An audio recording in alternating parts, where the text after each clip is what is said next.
Can you have too many natural history programs that show our world in beautiful Technicolor? Well, yeah, probably you can. But this one is worth your time. It's America the Beautiful, and it's on Disney Plus right now. Spacious skies,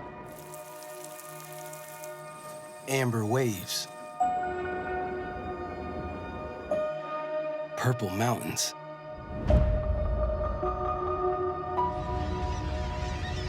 The most diverse continent on Earth.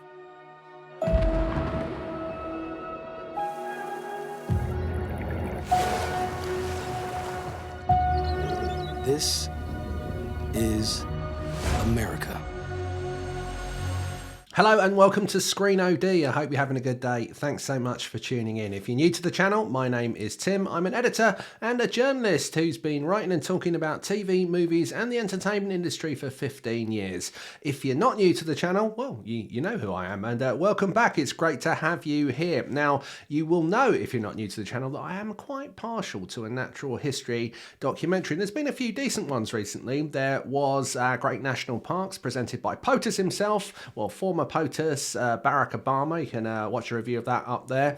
And we also had a kind of twist on that in the shape of Apple TV's Spectacular. And I think spectacular is the right word when we talk about Prehistoric Planet, which puts dinosaurs in their kind of natural habitat 60 plus million years ago and goes on in a kind of Planet Earth style with David Attenborough doing the narration and everything. Now, here we have another great one and another window into the world, our natural world, which you can get to look at without leaving your seat, which is good because at the moment I have a broken or fractured bone in my foot, so I don't want to leave my seat too often because it hurts. So this is a way of traveling across North America whilst staying stationary. Right, so what's this all about? Well, there are a lot of natural history documentaries made all the time, and this is a natural history documentary, and as you might have guessed, it's set in North America. Now, the great thing about North America as a subject is that it is a spectacularly diverse continent,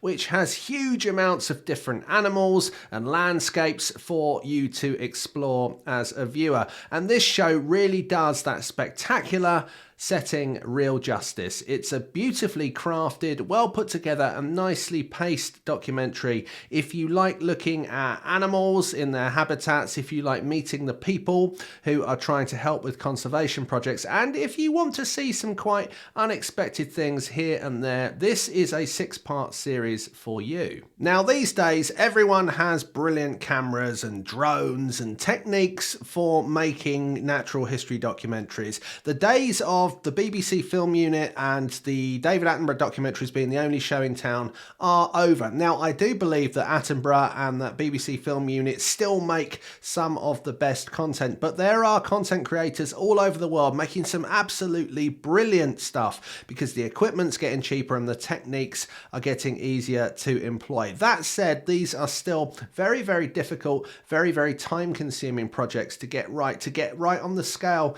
that we see with this one. But one of the most important things beyond all of that, beyond everything you see on screen, is what you hear on screen. And a good narrator is key to that. Now, of course, the king of narrating the natural history documentary is David Attenborough, and he is not the narrator of this series, which is National Geographic branded, which is obviously great branding to have with anything around the natural world. Now, of course, Nat Geo is owned by Disney, and that's why you're watching it on Disney Plus. But the narrator to this show is Michael B. Jordan. Now, some of you who have longer memories in TV will know him as a teenager in The Wire, How I Met Your Mother, and probably more recently things like Black Panther. Now, he's just got one of those voices that really fits this type of content.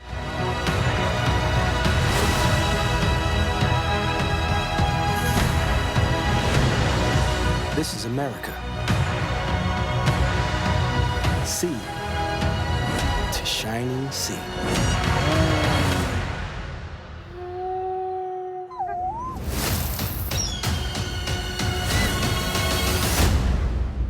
Yes, he has got a voice that really soothes you, but also has a gentle authority to it. He makes you feel like you are a welcome passenger on an exceptional journey. He makes you feel that you and him, as a narrator, are privileged to be seeing what is going on in the natural world. And I think that's really important, and that's what makes this one really stand out. Now, there are 6 parts to this series, and each of them has a kind of theme. They're not geographically located. It's not that you start off in one small area and then you look at another small area. They're much more kind of sweeping than that. And I guess if there is one criticism of the show, it might be that at times it does move quite quickly between different areas. But then in another way, that really does keep you interested. Part 1 is called Land of Heroes and focuses on lots of different animals in quite extraordinary situations. Number 2 is Waterland based, and we look at some of the incredible water-based creatures in North America. The 3rd part is the Northland.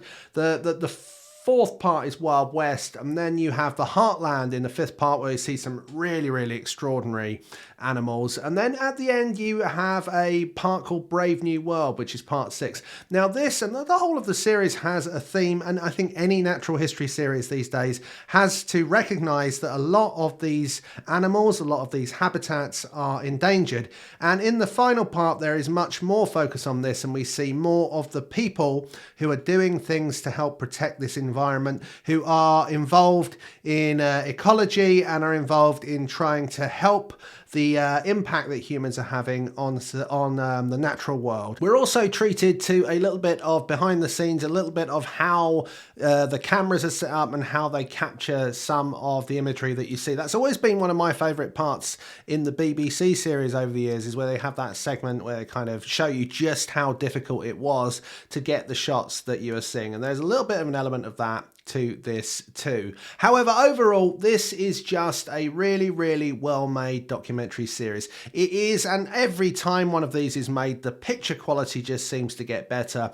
The vibrancy of the colours, the imagery, especially from the air with drone technology these days, seems to just get more and more spectacular. The stakes just get higher and higher, and this is another one of those. And I think in North America, they found a fantastic subject to really bring all of that stuff alive. Add to it a great narration, and you have got yourself a natural history series that all the family can enjoy. So go and watch it now on Disney+. Right, that's it. That's the review. I hope you enjoyed it. If you did, why not hit that like button? And if you haven't already, please consider subscribing to Screen OD for all the best content direct to your feed. You can just kick back, relax, and it will make your streaming life better. Go check out some other Screen OD videos if you like, and have a fantastic day. We'll see ya.